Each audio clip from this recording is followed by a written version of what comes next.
नमस्कार साथियों, एनजीकेवी क्लासेज में आपका स्वागत है। साथियों, शिक्षा मनोविज्ञान के जो पात्रता 2012 में हुआ था उसका पेपर मैं सोल्व कर रहा हूँ। साथियों, लेवल 2 का ये पेपर शिक्षा मनोविज्ञान का आपके लिए बहुत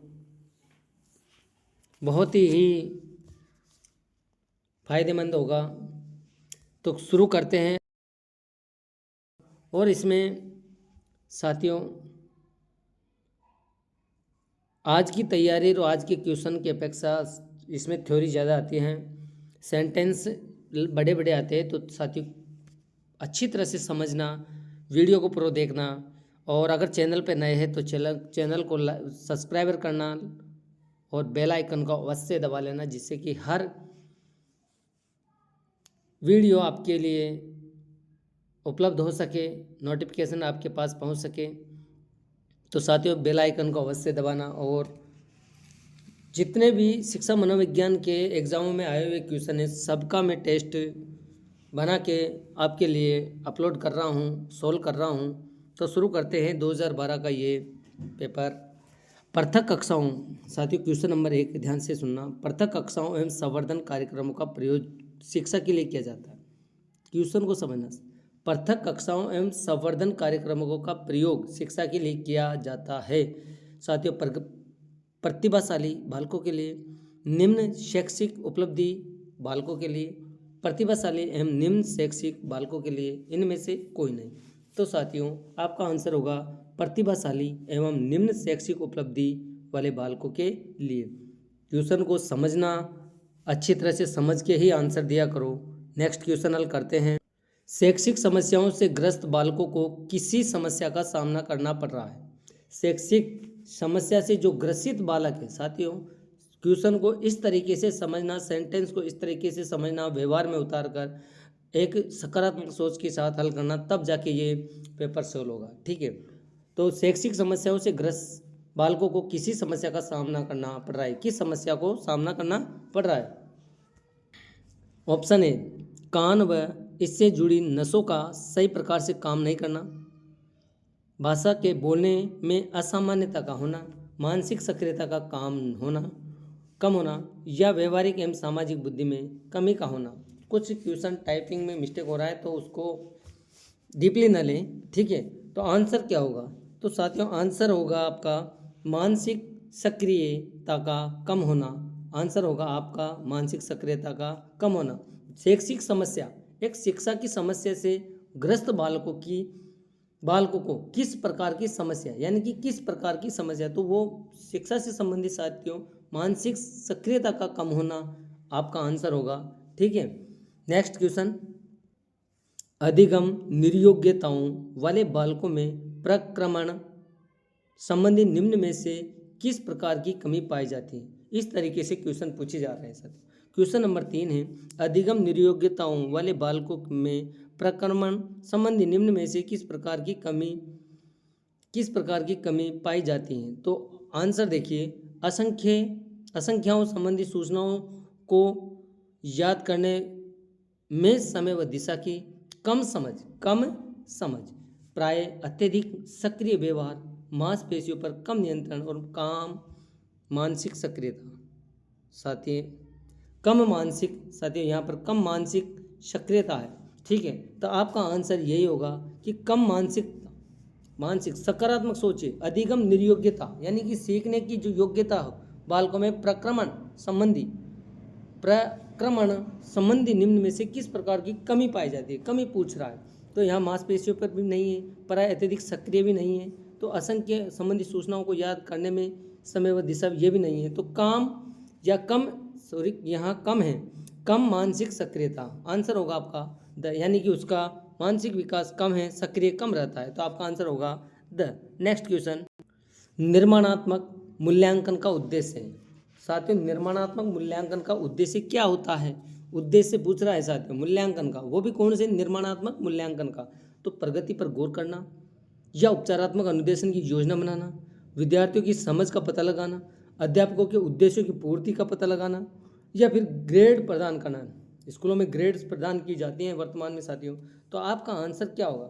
आपका आंसर होगा प्रगति पर गौर करना, और उसका उपचारात्मक अनुदेशन योजना बनाना। साथ ही निर्माणात्मक मूल्यांकन का उद्देश्य है प्रगति, बालक की कितना विकास हुआ है, कितनी प्रगति है, उस पर गौर करना और उपचारात्मक अनुदेशन की योजना बनाना। तो आपका आंसर होगा नेक्स्ट, बालक के व्यक्तित्व को किस प्रकार का अधिगम अधिक प्रभावित करता है। बालक के व्यक्तित्व को किस प्रकार का अधिगम अधिक प्रभावित करता है। तो अधिगम एवं त्रुटि अधिगम, अनुकरण अधिगम, अंतर्दृष्टिपूर्ण अधिगम या फिर अनुदेशनात्मक अधिगम। तो साथियों, बालक के व्यक्तित्व को किस प्रकार का अधिगम प्रभावित करता है, तो यहाँ पर आएगा आपका आंसर अनुकरण अधिगम, जिससे सीखा जाता है, अनुकरण क्रिया करके सीखा जाता है। तो आपका आंसर होगा अनुकरण अधिगम। नेक्स्ट प्रश्न, व्यक्तिगत भिन्नताओं से संबंधित निम्न में से कौन सा कथन सही है। व्यक्तिगत भिन्नताओं, साथ ही व्यक्तिगत भिन्नताओं से संबंधित निम्न में से कौन सा कथन सही है। सही पूछ रहा है, क्वेश्चन को समझना, सही कथन कौन सा है। यदि विद्यार्थियों का बुद्धि स्तर समान है तब भी बुद्धि लब्धि में भिन्नता हो सकती है। सभी बालकों में कुछ भी सामान्य नहीं होता है।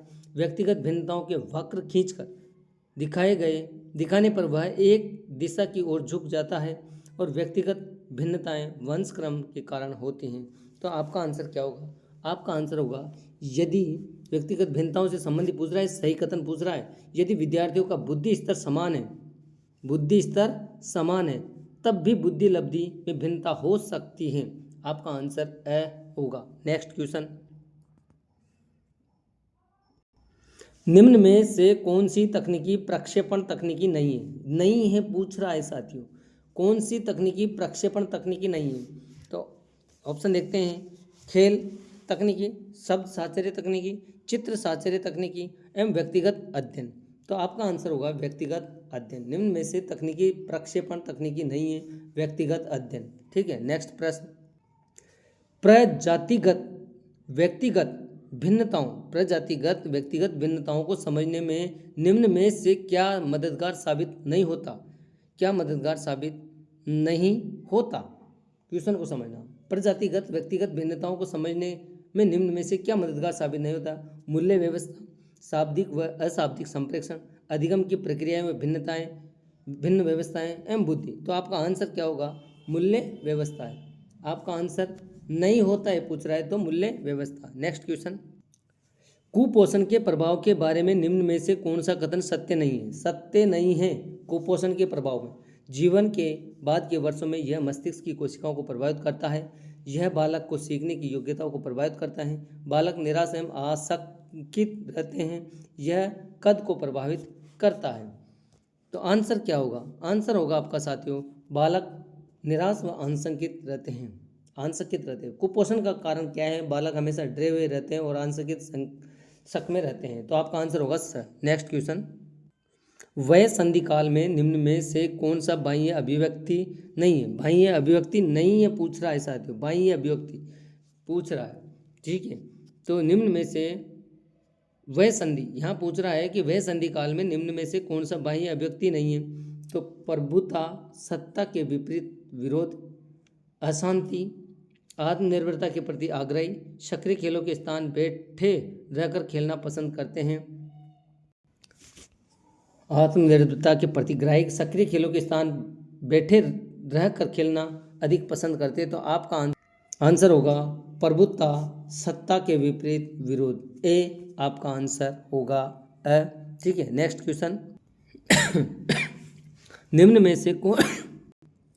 में से कौन सा कथन मिडिल स्कूल स्तर के विद्यार्थियों के विकास में सहमति नहीं रखता है। निम्न में से, क्वेश्चन को समझना, निम्न में से कौन सा कथन मिडिल स्कूल के, यानी कि मिडिल स्कूल 10वीं तक की स्कूल और वहाँ पर किशोर अवस्था के बालक विद्यार्थियों के विकास से सहमत नहीं रखता है पूछ रहा है। तो आंसर क्या होगा, सामाजिक व्यवहार उत्तरोत्तर समवयस्क समूह के आदर्शों से प्रभावित होता है। इस अवस्था में अधिकांश बालक तीव्र गति से वृद्धि प्राप्त नहीं करते हैं।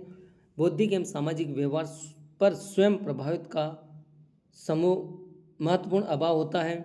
अधिकांश विद्यार्थी विशेष रूप से स्वकेंद्रित हो जाते हैं। तो आपका आंसर होगा अधिकांश विद्यार्थी विशेष रूप से स्वकेंद्रित हो जाते हैं, यानी कि किशोर अवस्था में बालक स्वकेंद्रित हो जाते हैं, अपने आप पर निर्भर हो जाते हैं। तो यहाँ पर आपका आंसर होगा द।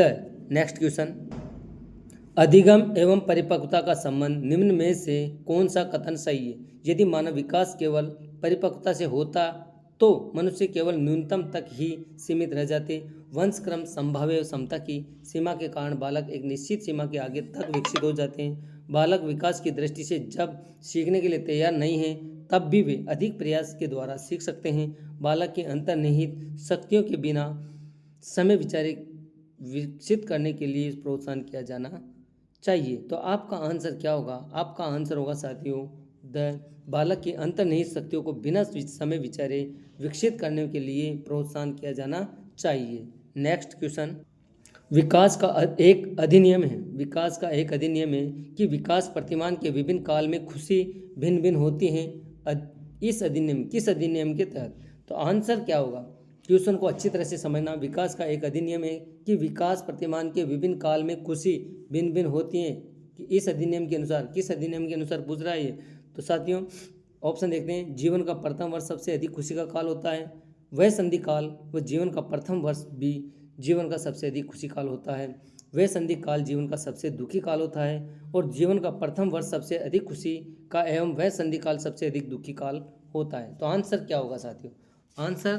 आंसर क्या होगा? जीवन का प्रथम वर्ष, ऑप्शन द, जीवन का प्रथम वर्ष सबसे अधिक खुशी एवं वह संधि काल सबसे अधिक दुखी काल होता है। नेक्स्ट क्वेश्चन, निम्न में से कौन सा शोध का चरण शोध को क्रियात्मक अनुसंधान बनाता है? साथियों क्रियात्मक अनुसंधान बनाता है शोध को। कौन सा चरण? उपकल्पनाओं का निर्माण, प्रोग्राम का क्रियान्वयन व अंतिम मूल्यांकन, सामान्यकरण, शोध आकल्प का परिवर्तन व कठोर। तो आपका आंसर क्या होगा? आपका आंसर होगा उपकल्पनाओं का निर्माण। ठीक है, अगला प्रश्न, निम्न में से कौन सा समस्या क्रियात्मक अनुसंधान के लिए उपयुक्त नहीं है? क्रियात्मक अनुसंधान के लिए उपयुक्त नहीं है। क्वेश्चन को अच्छी तरह समझा करो साथियों। कौन सा समस्या क्रियात्मक अनुसंधान के लिए उपयुक्त नहीं है? तो आंसर देखते हैं। हिंदी में 5वीं कक्षा के विद्यार्थियों के लेख में सुधार, 7वीं कक्षा के विद्यार्थियों के व्यवहार पर लिखित प्रशंसा और मौखिक प्रशंसा, प्रभाव का तुलनात्मक अध्ययन, परंपरागत विधि के ऊपर कंप्यूटर सहायतित अनुदेशन का प्रभाव, भूगोल के अधिगम में एटलस एवं ग्लोब का प्रयोग। तो आंसर क्या होगा? आंसर होगा साथियों 7वीं कक्षा के विद्यार्थियों के व्यवहार पर लिखित प्रशंसा व मौखिक प्रशंसा के प्रभाव का तुलनात्मक अध्ययन। समस्या क्रियात्मक अनुसंधान के लिए उपयुक्त नहीं है पूछ रहा है, समझा करो क्वेश्चन को, नहीं है पूछ रहा है। तो 7वीं कक्षा के विद्यार्थी के व्यवहार का लिखित प्रशंसा या मौखिक प्रशंसा के प्रभाव का तुलनात्मक अध्ययन। ठीक है साथियों, अगला प्रश्न देखते हैं। बालकों का मुक्त एवं अनिवार्य शिक्षा का अधिकार 2009 में निम्न में से किस पर ध्यान नहीं दिया गया है? बालकों के मुक्त एवं अनिवार्य शिक्षा का अधिकार 2009 में किस पर ध्यान नहीं दिया गया है? नहीं दिया गया है। ठीक है, अध्यापकों को प्रेक्षण की सुविधा प्रदान करना, घुमंतु तो बालकों के प्रवेश को सुनिश्चित करना, एकेडमिक कैलेंडर को निर्धारण करना और 14 वर्ष के पक्ष की शिक्षा। तो आपका आंसर होगा 14 वर्ष के पक्ष की शिक्षा पर ध्यान नहीं दिया गया है। ठीक है, नेक्स्ट क्वेश्चन, राष्ट्रीय पाठ्यचर्या रूपरेखा 2005 में भारत की धार्मिक एवं सांस्कृतिक विविधता का मनाना, स्त्रियों के प्रति सम्मान एवं जिम्मेदारियों का दृष्टिकोण को बढ़ाने के प्रोग्राम का आयोजन एवं वृत्त चित्र एवं फिल्मों का एकत्रित करना एवं दिखाना जिसके माध्यम से न्याय एवं शांति में वृद्धि हो को सुझाया गया है, ताकि शांति की शिक्षा दी जा सके, मूल्यों की शिक्षा दी जा सके, नागरिकों की शिक्षा दी जा सके। इनमें से कोई नहीं। तो आपका आंसर होगा मूल्यों की शिक्षा दी जा सके। क्वेश्चन को अच्छी तरह से समझा करो। 2005 की पाठ्यचर्या रूपरेखा के बारे में पूछा है कि धार्मिक एवं सांस्कृतिक विविधता को मानना, स्त्रियों के प्रति सम्मान एवं जिम्मेदारियों का दृष्टिकोण को बढ़ाने के प्रोग्राम का आयोजन एवं वृत्त चित्र तथा फिल्मों का एकत्र करना, दिखाना जिसके माध्यम से न्याय एवं शांति की वृद्धि को सुझाया गया है, ताकि शिक्षा मूल्य की शिक्षा दी जा सके। आपका आंसर होगा ब, मूल्य की शिक्षा। नेक्स्ट, व्यक्ति के उन मनोदैहिक व्यवस्थाओं का गत्यात्मक संगठन है जो वातावरण के साथ उसका अपूर्व समायोजन को निर्धारण करता है, यह व्यक्तित्व की परिभाषा किसने दी। साथियों मोस्ट इंपॉर्टेंट परिभाषा है, एग्जाम में पूछी गई है और कई बार पूछी गई है। रीट आरटेर 2012 के अलावा कई सेकंड ग्रेड में और अन्य शिक्षक भर्तियों में भी पूछी गई है कि एक बार फिर समझते हैं। व्यक्ति के उन मनोदैहिक व्यवस्थाओं का गत्यात्मक संगठन है, मनोदैहिक व्यवस्थाओं का गत्यात्मक संगठन है जो वातावरण के साथ साथ उसके अपूर्व समायोजन को निर्धारित करता है। व्यक्तित्व की यह परिभाषा किसने दी है? तो साथियों यह परिभाषा किसने दी है? मूरे ने, जे.बी. वाटसन ने, ऑलपोर्ट ने और स्किनर ने। ऑलपोर्ट एवं स्किनर। तो आपका आंसर होगा ऑलपोर्ट। क्या होगा आपका आंसर? होगा क्या होगा आपका आंसर? ऑलपोर्ट। ठीक है, नेक्स्ट क्वेश्चन। प्राय बालकों की बुद्धि मापन किया जाता है, अधिकतर बालकों की बुद्धि का मापन किया जाता है। कैसे किया जाता है साथियों? अवाचिक समूह बुद्धि परीक्षणों के द्वारा, वाचिक समूह बुद्धि परीक्षणों के द्वारा, अवाचिक व्यक्तिगत बुद्धि परीक्षण के द्वारा, वाचिक व्यक्तिगत बुद्धि परीक्षणों के द्वारा। तो आपका आंसर होगा वाचिक समूह बुद्धि परीक्षण के द्वारा। ठीक है साथियों, अगला प्रश्न देखते हैं। अगला प्रश्न है, निम्न में से बुद्धि परीक्षणों के दुरुपयोग का संकेत देता है। दुरुपयोग का संकेत, क्वेश्चन को समझना, दुरुपयोग का संकेत देता है। अब क्या देता है? उन्नति के लिए मापन में सहायक, बुद्धि लब्धि का लेवल बालकों पर लगाकर अध्यापक अपनी कुशलता को छुपाते हैं। दुरुपयोग पूछ रहा है, छुपाते हैं। बालकों का वर्गीकृत करने में, अधिगम प्रक्रिया को बेहतर बनाने में। तो साथियों दुरुपयोग पूछ रहा है तो ये भी नहीं है, ये भी नहीं है, ये भी नहीं है। तो आपका आंसर होगा बुद्धि लब्धि का लेवल या लेबल लगाकर अध्यापक अपनी अकुशलता को छुपाते हैं, यानी कि छात्रों को गलत साबित करके अध्यापक अपनी प्रशंसा लूटते हैं। आपका आंसर यही होगा, बुद्धि लब्धि का लेबल बालकों पर लगाकर अध्यापक अपनी कुशलता को छुपाते हैं। नेक्स्ट क्वेश्चन सोल्व करते हैं। निम्न में से कौन सी पिछड़े हुए बालकों की विशेषता नहीं है? यहाँ पूछ रहा है विशेषता और वो भी नहीं है पूछ रहा है। तो यानी कि बालकों की कौन सी पिछड़े बालकों की विशेषता नहीं है? तो अपनी प्रकृति प्रदत्त योग्यताओं से कम स्तर की शैक्षिक उपलब्धि का प्रदर्शन करते हैं, सामान्य विद्यालय कार्य के साथ वे गति नहीं रख पाते हैं, अपनी आयु के बालकों से काफ़ी पिछड़ जाते हैं, कम बुद्धि रखते हैं। तो आंसर क्या होगा? आंसर होगा अपनी प्रकृति प्रदत्त योग्यताओं से कम स्तर की शैक्षिक उपलब्धि का प्रदर्शन करते हैं। तो बाकी सामान्य विद्यालय बालक के साथ गति नहीं कर पाते हैं, विशेषता पिछड़े बालकों की विशेषता है। ये भी अपनी आयु के बालकों के काफ़ी पिछड़ जाते हैं, ये भी पिछड़े बालकों की विशेषता है। कम बुद्धि रखते हैं, ये भी विशेषता है। लेकिन ऑप्शन अपनी प्रकृति प्रदत्त योग्यताओं से कम स्तर की शैक्षिक उपलब्धि का प्रदर्शन करते हैं। तो ये आंसर विशेषताओं में नहीं है, तो आपका आंसर अ होगा। नेक्स्ट प्रश्न, अगला प्रश्न हल कर रहे हैं। तो निम्न में से कौन सा तरीका प्रत्यक्ष समायोजन का है? प्रत्यक्ष समायोजन की बात कर रहा है, तो कौन सा है? प्रक्षेपण, दमन, प्रतिगमन व लक्ष्य का प्रतिस्थापन। तो साथियों प्रत्यक्ष समायोजन का अर्थ है लक्ष्य का प्रतिस्थापन करना। आपका आंसर होगा। ठीक है, अगला प्रश्न देखते हैं। निम्न में से कौन सा बालकों के अधिगम एवं विकास में सबसे अधिक योगदान है? बालकों के अधिगम और विकास में सबसे अधिक योगदान किसका है, ये पूछ रहा है। परिवार, समवयस्क समूह और टेलीविजन का, परिवार, समवयस्क व अध्यापक का, परिवार, खेल एवं कंप्यूटर का, परिवार, खेल एवं पर्यटन का। तो आपका आंसर होगा परिवार। एक तो परिवार सभी में है, समवयस्क समूह यानी कि अपनी उम्र के बच्चे, समान वयस्क उम्र के, ठीक है, और अध्यापक ना टेलीविज़न विकास करेगा, कंप्यूटर भी नहीं करेगा, पर्यटन भी नहीं करेगा। तो यहाँ पर सकारात्मक आंसर होगा परिवार, समवयस्क समूह और अध्यापक आपका आंसर होगा। अगला प्रश्न देखते हैं। अगला प्रश्न है, एक अध्यापक को निम्न में से किस कथन से असहमत होना चाहिए? आंतरिक अभिप्रेरणा तब होती है जब अधिगमकर्ता बाह्य संतोषजनक परिणाम का अनुभव करने के लिए कार्य करते हैं। बाह्य अभिप्रेरणा तब होती है जब अधिगमकर्ता बाह्य पुरस्कार प्राप्त करने के लिए कार्य करते हैं। बाह्य पुरस्कार आंतरिक अभिप्रेरणा प्रदान करते हैं और बाह्य पुरस्कार आंतरिक अभिप्रेरणा प्रदान नहीं करते हैं। तो आपका आंसर क्या होगा? आपका आंसर होगा साथियों आंतरिक अभिप्रेरणा। क्वेश्चन अच्छी तरह से समझा करो। एक अध्यापक को निम्न में से कथन असहमत कर रहा है, असहमत होना चाहिए। अध्यापक को कौन से कथन से असहमत होना चाहिए? आंतरिक अभिप्रेरणा तब होती है जब अधिगमकर्ता बाह्य संतोषजनक परिणाम का अनुभव करने के लिए कार्य करे। नहीं, अपने आप को संतुष्ट होना चाहिए, बाह्य नहीं, जनता नहीं, अपने आप को। ठीक है, बाहरी वातावरण में संतुष्ट हो ये नहीं है। ठीक है, तो आपका आंसर होगा ए, आंतरिक अभिप्रेरणा तब होगी जब अधिगमकर्ता बाह्य संतोषजनक परिणाम का अनुभव करने के लिए कार्य करता हो। इससे शिक्षक असहमत रहेगा। ठीक है, बाकी बाह्य पुरस्कार आंतरिक अभिप्रेरणा का प्रदान करते हैं, सत्य हैं। बाह्य पुरस्कार आंतरिक अभिप्रेरणा प्रदान नहीं करते, ये भी सत्य हैं। तो आपका आंसर ए। नेक्स्ट प्रश्न देखते हैं साथियों, नेक्स्ट प्रश्न सोल्व करते हैं। एक अध्यापक मानचित्र की खाली रूपरेखा में केवल नदियाँ, पहाड़, मैदान, घाटियों का प्रदर्शन करते हैं। वह विद्यार्थियों को मुख्य नगर, रेलवे, मुख्य नगरों को जोड़ने वाले राजमार्गों को चिन्हित करने को कहता है। विद्यार्थियों को अन्य पुस्तकों व मानचित्रों का अध्ययन करने की इस दौरान मनाही होती है। किसकी रहती है?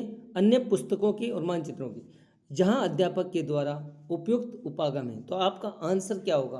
क्वेश्चन को अच्छी तरह से समझना कि एक अध्यापक मानचित्र की खाली रूपरेखा में केवल नदियां, पहाड़, मैदान, घाटियों को प्रदर्शित करता है, दिखाता है या प्रदर्शित करता है। विद्यार्थियों को मुख्य नगर, रेलवे, मुख्य नगरों को जोड़ने वाले राजमार्ग, ठीक है, को चिन्हित करने को कहता है। विद्यार्थियों को अन्य पुस्तकों व मानचित्रों के अध्ययन करने की इस दौरान मनाएं, यानी कि अन्य मानचित्र और पुस्तकों के सहयोग लेने के लिए मना करता है। तो अध्यापक के द्वारा उपयुक्त उपागम में खोज उपागम, मानचित्र उपागम, समस्या समाधान उपागम एवं अन्वेषण उपागम। तो साथियों यहाँ पर आपका आंसर होगा सीधा सीधा मानसिक निरूपण, यानी कि नक्शे का अध्ययन करना और उसके माध्यम से अपना कार्य करना। ठीक है, तो आपका आंसर होगा बी, मानसिक मानसिक निरूपण। ठीक है, नेक्स्ट क्वेश्चन सोल्व करते हैं। निम्न में से कौन सा उदाहरण बंडूरा के अवलोकन आधारित अधिगम पर का नहीं है? नहीं है, पूछ रहा है। बंडूरा का जो अवलोकन है उस पर आधारित अधिगम नहीं है, ये पूछ रहा है। ठीक है, कौन सा उदाहरण? तो विद्यार्थियों द्वारा केंचुए के विच्छेदन को सीखना, एक केंचुए का विच्छेदन, और क्रिकेट का उत्साह, सामाजिक अध्ययन के प्रति नापसंदगी, स्कूल की घंटी बजने पर अपने बस्ते बंद कर लेना।